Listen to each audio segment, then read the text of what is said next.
আসসালামু আলাইকুম। চাল সিদ্ধ হয়ে গেছে, এবার আমি পানি দিয়ে দেব।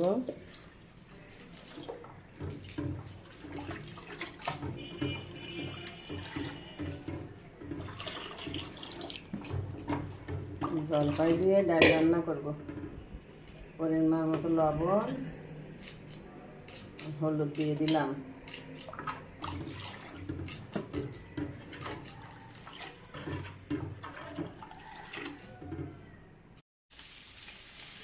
তেল দিয়ে দিলাম। আমি এখন ডাল তেলে দেব।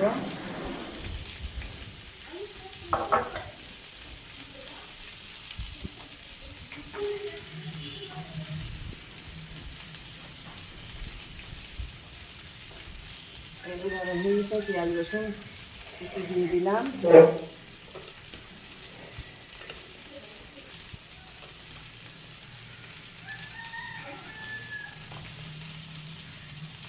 ভালো করে ভেজে নেব।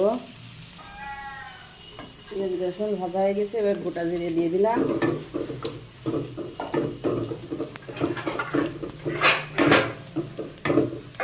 এবার আমি ডাল দিয়ে দেবো।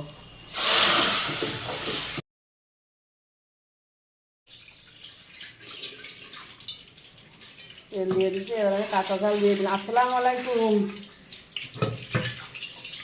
পেঁয়াজ বাটা, রসুন বাটা দিয়ে দিলাম। এবার ভালো করে ভেজে নেব।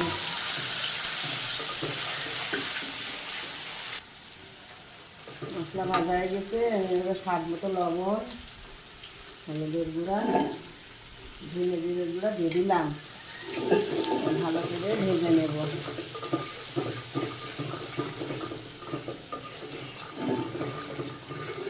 ভাজা হয়ে গেছে, এবার আমি ঝিঙেগুলো দিয়ে দিলাম।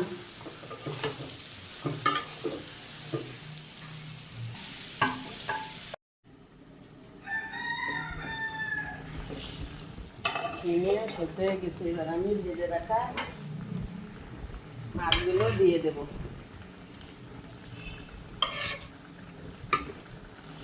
কাতলা মাছ,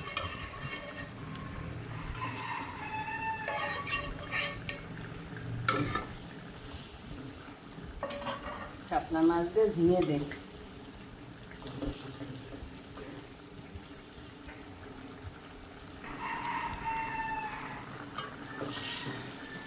কাতলা মাছ ঝিঙে দিয়ে রান্না, পাতলা ঝোল। রান্নাটা কেমন হলো?